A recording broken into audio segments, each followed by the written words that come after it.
মদ খেয়ে বাড়ি ফিরেছে? মিত্র বাড়ির বউ শেষ পর্যন্ত? ও বৌদি, দাদা জানলে কি হবে গো? শ্রেয়ার এই অবস্থা আমি তো ভাবতেই পারছি না।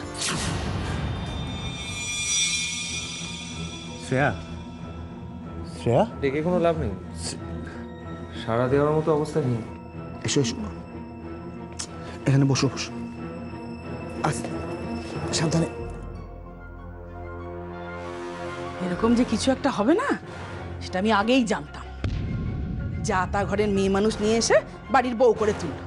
তোমাদেরও বলিহারি যায়। হাগরে ঘরের মেয়ে টাকা পয়সা তো জন্মে চোখে দেখেনি, এখন যত টাকা পয়সা দেখছে তত নিজে খেই হারিয়ে ফেলছে। এই পিছুমনি, তুমি চুপ করো না। আরে আমি আবার কি বললাম? আমি যা বলছি তোদের ভালোর জন্যই তো বলছি, নাকি? নীল, বলো তো পুরো ঘটনাটা। না মানে আসলে ওই 9টা নাগাদ বৌদি আমাকে ফোন করে বললো যে একজন ক্লায়েন্টের সঙ্গে দেখা করতে যেতে হবে, তুমি কি আসতে পারবে? তা আমি কাজকর্ম সব শেষ করে বৌদির সঙ্গে গেলাম। তো ক্লায়েন্টের বাড়ির কাছে গিয়ে বৌদি বলল যে তুমি নিচে দাঁড়াও, আমি ঘুরে আসছি।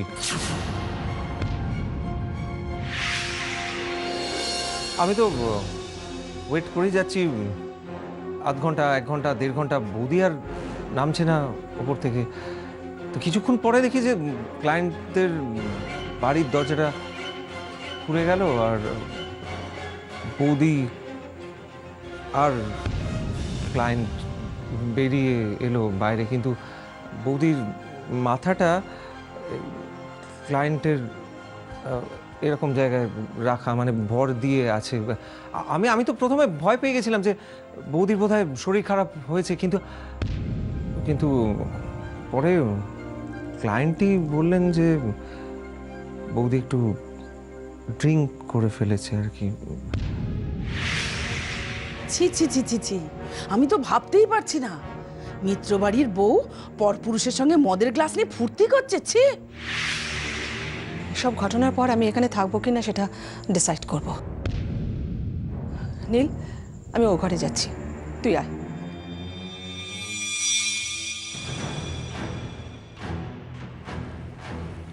রূপম, মা, মা দেখো, তুমি না চিন্তা করো না। আমার মনে হচ্ছে এটা কোনো একটা ভুল হচ্ছে, কারণ শ্রেয়া এরকম মেয়ে নয় যে। রূপম, একটা কথা বলি বাবা, বউকে ভালোবাসা ভালো, কিন্তু বউয়ের প্রেমে অন্ধ হয়ে তার দোষটা তো চোখে পড়বে না, এটা কিন্তু ভালো না। শ্রেয়া একটার পর একটা অন্যায় করে আসছে, আর সেটা তো চোখে পড়ছে না। না দেখো পিসুমনি, আমি না শ্রেয়াকে সাপোর্ট করছি না, ও দোষও রাখছি না। যদি ও দোষী হয় তাহলে ও দোষী। আমি চাইছি যে সত্যিটা যাতে বেরিয়ে আসে। আর আমরা তো পুরো ঘটনাটা শুনিনি, আমরা শুধু একতরফা শুনেছি, আমরা শুধু নীলের ভার্সনটা শুনেছি। আমাদের তো শ্রেয়ারটাও শোনা উচিত। কি নীল, কি মনে হয় তোমার?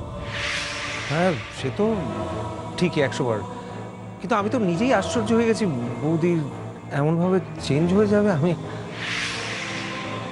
রূপম, অনেক রাত হয়েছে, শ্রেয়াকে ঘরে নিয়ে গিয়ে শুয়ে দে, কাল সকালে আমি ওর সাথে কথা বলবো।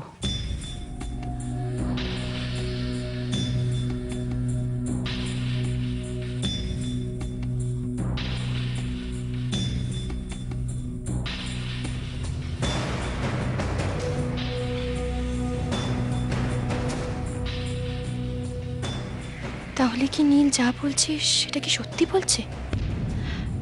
না না, আমার মনে হয় বলছে না। নীলের চোখ মুখে সব বুঝিয়ে দিচ্ছে যে ও সত্যি কথাটা বলছে না। কিন্তু কিন্তু তাহলে সত্যিটা কি? আমায় জানতেই হবে সত্যিটা কি।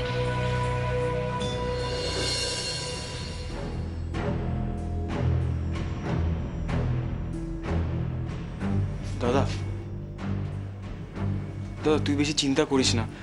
দেখ, নীলদা কিন্তু সত্যি কথা বলছে না। আর আমি যতদূর বৌদিকে চিনি, বৌদি এমন কোনোদিন কোনো কাজ করবেই না যেটাতে আমাদের পরিবারের আর তোর সম্মান মাটিতে মিলে যায়। এটা একটা কনস্পিরেসি চলছে দাদা।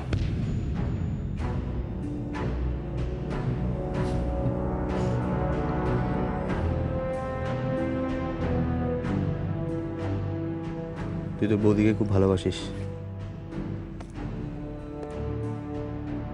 তো আমাকে না দেখতে হবে, জানিস, কোনটা ঠিক কোনটা ভুল একটু তলিয়ে বুঝতে হবে। যদিও এটা আমার মনে হয় তুই যেটা বলছিস সেটা ঠিক। যাক, তুই যা, ঘরে যা, কালকে আমরা এটা নিয়ে কথা বলবো। শুয়ে পড়।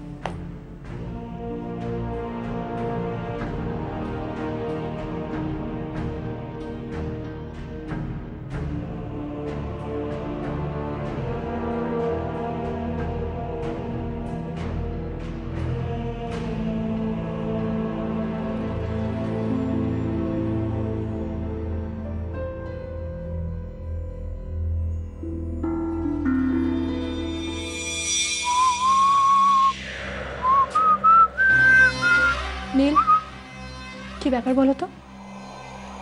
কিসের কি ব্যাপার? নীল, আমি আজকের সম্বন্ধে জানতে চাইছি, আজকের ঘটনাটা সম্বন্ধে আমি একটু ডিটেলসে জানতে চাইছি। কেন? তুমি শোনোনি?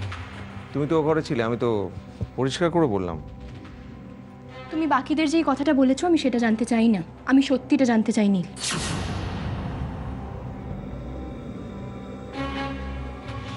তুমি কি তখন কানে তুলো গুঁজেছিলে নাকি?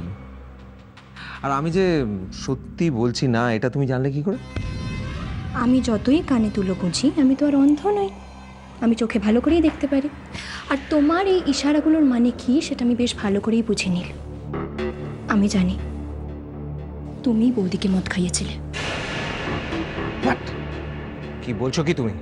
ইয়েস নীল, তুমি নিজে সেফ সাইডে থাকার জন্য বৌদিকে ব্লেম করছো। রূপসা, তুমি কিন্তু বাড়াবাড়ি করছো। তুমি না জেনে আমাকে দোষারোপ করছো কোন সাহসে? দেখো নীল, মাথার চুল থেকে পায়ের নখ অবধি আমি তোমাকে খুব ভালো করে চিনে গেছি। আর আমি জানি তোমার মেন ইন্টেনশনটা কি। তুমি চাইছো বৌদিকে সবার সামনে খারাপ প্রমাণ করে নিজের একটা ক্লিন ইমেজ মেনটেন করে রাখতে। বাবা, বৌদির প্রতি দরদ একেবারে উতলে উঠছে দেখছি। তা এত ভালোবাসা এত পীড়িত কোথায় ছিল এতদিন? নাকি নতুন করে সৃষ্টি হয়েছে? হ্যাঁ, আমি মেনে নিচ্ছি আমি অসৎ আর তোমার বৌদি সৎ। আমি জোর করে তোমার বৌদিকে মদ খাওয়াতে গেছিলাম, আর তোমার সতী সাবিত্রী বৌদি আমার সঙ্গে লড়াই করে পেরে না উঠে মদ খেতে বাধ্য হয়েছে, তাই তো? দেখো নীল, কে সৎ নয় সেটা জানার জন্য কিন্তু আমি তোমাকে এসব কথাগুলো বলছি না। আমি শুধু এইটুকু বলতে চাইছি যে আমি বুঝতে পেরে গেছি তোমার আর বৌদির মধ্যে একটা সম্পর্ক আছে, আর তাই তোমরা দুজনে ফুর্তি করতে গেছিলে। আচ্ছা, আমি যে তোমাকে এতক্ষণ ধরে ফোন করছিলাম, তুমি ফোনটা আমার একবারও ধরোনি কেন? ধরার প্রয়োজন মনে করনি, তাই তো? ও রিয়েলি? তা কি ভেবেছো তুমি? মদ খেয়ে এনজয় করেছি শুধু, নাকি আরো অন্য কিছু ভেবেছো? অবশ্য অস্বীকার করব না, অন্য কিছু করতে পারলে ভালোই হতো। নীল, কি করবো আমি বলো তো? হ্যাঁ, আমার স্ত্রী পাগল, আমার স্ত্রী সন্দেহবাতিক, তা আমি কি করবো? তার পাশে বসে বসে ধূপ ধুনো জ্বালাবো, পুজো করবো? যত সব। দেখো নীল, এরম যদি সত্যি কিছু হয়ে থাকে তাহলে কিন্তু আমি তোমায় ছাড়বো না। আর তুমি যদি মনে করো যে আমি তোমার সব আবদারের মতন এইটাও মেনে নেব, তাহলে কিন্তু তুমি ভুল ভাবছো। সরো না সরো বলছি। নীল, আমি তোমায় নীল, রূপম, তুমি প্লিজ ভুল বোঝো না আমি রূপম।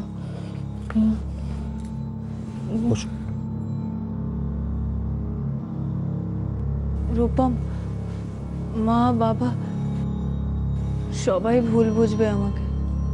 শ্রেয়া, চুপ করো, প্লিজ ভুল বোঝো না। চুপ করো।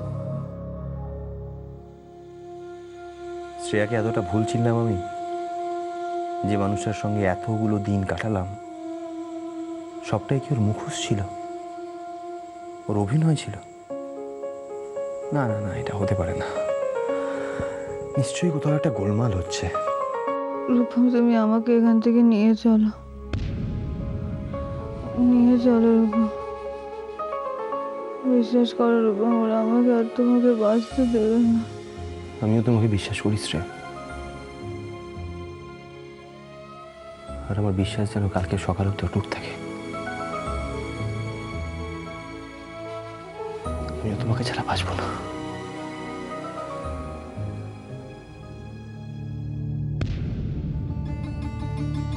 কি ব্যাপার, কি হয়েছে? কিছু না, তুমি ঘুমিয়ে পড়ো। রাত হয়েছে, ঘুমিয়ে পড়ো। আর ঘুমিয়ে পড়ো। বাড়ির বউ নেশা করে ফিরলে কি কারোর চোখে ঘুম আসে নাকি? কি কি হয়েছে? বাড়ির বউটার কে আছে শ্রেয়া ছাড়া? শ্রেয়ার কথা বলছি, তিনি নেশা করে ফিরেছেন। শ্রেয়া? না না না, এ হতে পারে না। তোমার নিশ্চয়ই কোথাও ভুল হচ্ছে বিথি। আমার কথা বিশ্বাস না হলে রূপমের ঘরে গিয়ে নিজের চোখে দেখে এসো। হ্যাঁ, কিন্তু কেন? জানি না, অফিস থেকে ফিরছে না প্রচন্ড আমার চিন্তা হচ্ছিল। ওমা, তারপর দেখি এই কাণ্ড। নীল কোনো রকমে তাকে বাড়ি অবধি নিয়ে এসছে। না বিথি, আমার মনে হচ্ছে যে রূপমের সঙ্গে কোথাও একটু ভুল বোঝাবুঝি হয়েছে। তুমি বিশ্বাস করতে পারছি না। আর শুধু আজকের ঘটনাই বা বলবো কেন বলো তো? কিছুদিন ধরে তো আমি দেখছি শ্রেয়াকে, কিরম জানি এটা অন্যরকম, সব কিছুতে কিরম একটা ছাড়া ছাড়া ভাব। কিন্তু কেন? কেন কি করে বলবো বলো? আমি তো বললাম একটা সন্তান নিতে, তো সে কথাটা তো এড়িয়ে গেল। তারপর খবর নিয়ে জানলাম তিনি নাকি চানই না যে সন্তান আসুক। না না, সন্তানের ব্যাপারটা ওদের দুজনের নিজস্ব ব্যাপার, একান্ত ব্যক্তিগত ব্যাপার, সেটা না। কিন্তু আজকের ঘটনাটা তো একেবারে সেপারেট ইস্যু। মানুষকে বিশ্বাস করা ভালো, কিন্তু কাউকে অন্ধের মতন বিশ্বাস করাটাও ঠিক নয়, বলো? আর দেখো, সমস্যা যদি কিছু হয়েও থাকে তাহলে সমস্যাটা কি সেটা তো জানতে হবে। আমার মনে হয় কালকে না সকালে তুমি শ্রেয়ার সঙ্গে সরাসরি একটু কথা বলো তো। দেখি, আমি কাল সকালে এ নিয়ে একটু কথা বলবো। তুমি রাত করো না, শুয়ে পড়ো। জানো পিসিমণি, তুমি ঠিকই বলেছিলে, বৌদি আর নীলের মধ্যে কিছু একটা চলছে। এটা আমি আজই জানতে পারলাম। আমি আগেই অনুমান করেছিলাম। আমি তোকে বলিনি? বলিনি? হ্যাঁ আমি জানি তুমি আমায় বলেছিলে পিসিমণি, কিন্তু নীল এতদিন চুপ করেছিল, আমাকে কিচ্ছু বলেনি। আজকে অনেক কষ্ট করে আমি ওর মুখ থেকে সব কথা বের করেছি। আমার আর ভালো লাগছে না পিসিমণি। কাঁদিস না মা, কাঁদিস না। তোর মনে যে কতটা যন্ত্রণা হচ্ছে, কতটা কষ্ট হচ্ছে, আমি সেটা বুঝতে পারছি মা।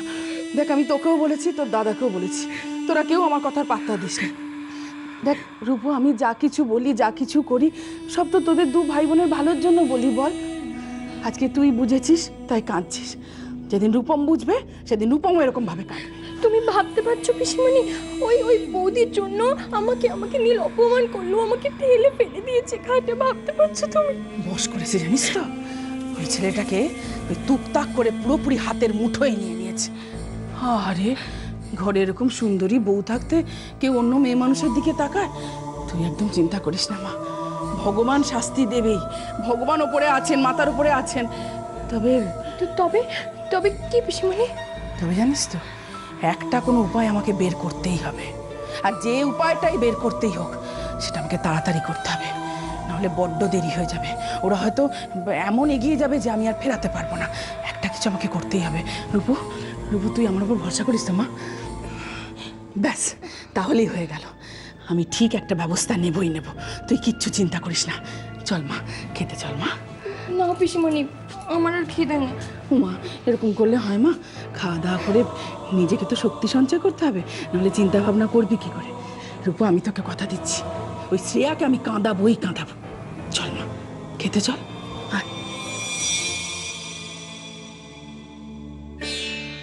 ঝিমলি,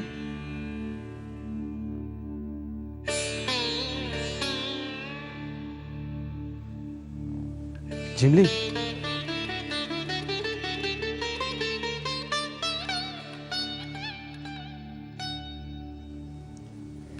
ইস,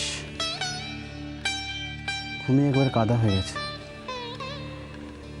সারাদিন বেচারি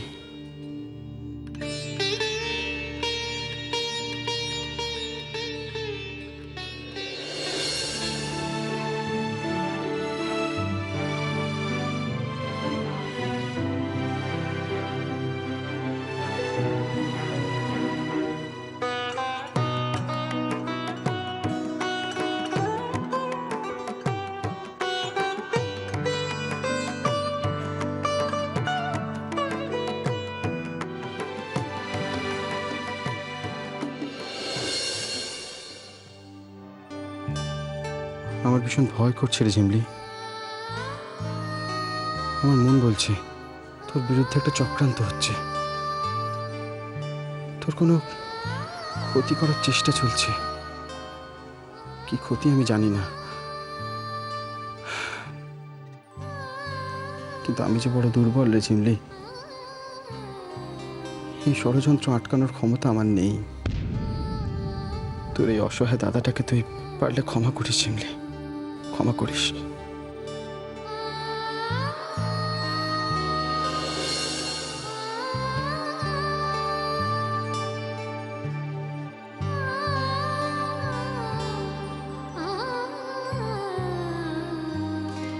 হঠাৎ কি হলো দাদার? ওকে তো এরকম আপসেট কোনোদিন দেখি না। রক্তের সম্পর্ক বোধহয় একেই বলে।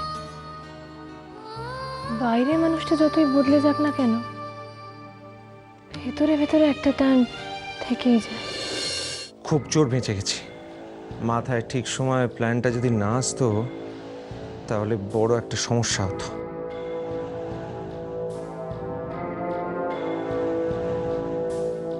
এখন ঘুমোচ্ছ ঘুমো, কাল সকালে মজার টের পাবে। আমার সঙ্গে চালাকি, হ্যাঁ? হঠাৎ প্রতিবাদী হয়ে ওঠা। নীল, দাদা, বৌদি বৌদি কেমন আছে? ঘুমোচ্ছে। ও, ভগবান সহায় আছে। আসলে আমরা তো সবসময় সৎ পথে থাকার চেষ্টা করি। আপনি দেখবেন আমাদের কোনোদিন কোনো ক্ষতি হবে না। তুমি আমার ফোন ধরছিলে না কেন? আসলে ফোনটা তখন সাইলেন্ট মোডে ছিল।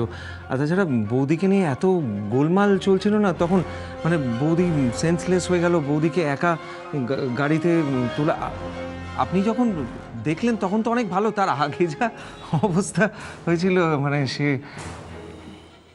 আপনি একদম চিন্তা করবেন না, আমি কালকে অফিসে যাই, তারপর আমি পুরো ব্যাপারটা দেখে নিচ্ছি। সিংহানিয়া না, সোজা ওর অফিসে চলে যাব, ওর কাছ থেকে আমি জবাব চাইব। আমাদের বাড়ির বউয়ের কোনো সম্মান নেই, হ্যাঁ? তার সম্মান নিয়ে সিনিমিনি খেলা হচ্ছে। আর বৌদি তো সব দোষ নয়, ওকে ওনাকে ড্রিঙ্কটা অফার করার দরকার কি ছিল? আচ্ছা ঠিক আছে ঠিক আছে, এটা নিয়ে জলঘোলা করতে হবে না। চলো খেতে চলো। না না দাদা, আমি খাবো না, আসলে পেটটা এখনো ভরে আছে। মানে চাউমিন তুমি খেয়ে নিয়েছো? না মানে আমি না, তুমি যে বলে শ্রেয়া তোমাকে 2 ঘন্টা ওয়েট করিয়েছে, তুমি খেলে কখন? না, আসলে অফিস থেকে বেরোনোর সময় মিস্টার চ্যাটার্জি এমন করে ধরলো, আমি তখন। না দাঁড়াও দাঁড়াও, এক সেকেন্ড। দেখো, তুমি যদি সত্যিই বলে থাকো তাহলে ভালো। শ্রেয়ার সম্পর্কে বলা কথাগুলো যদি একটাও মিথ্যে হয়। দাদা আপনি বিশ্বাস করুন, আমি সত্যিই তোমার সত্যি বা মিথ্যের উপর কিন্তু তোমার জীবনের অনেক কিছু নির্ভর করছে।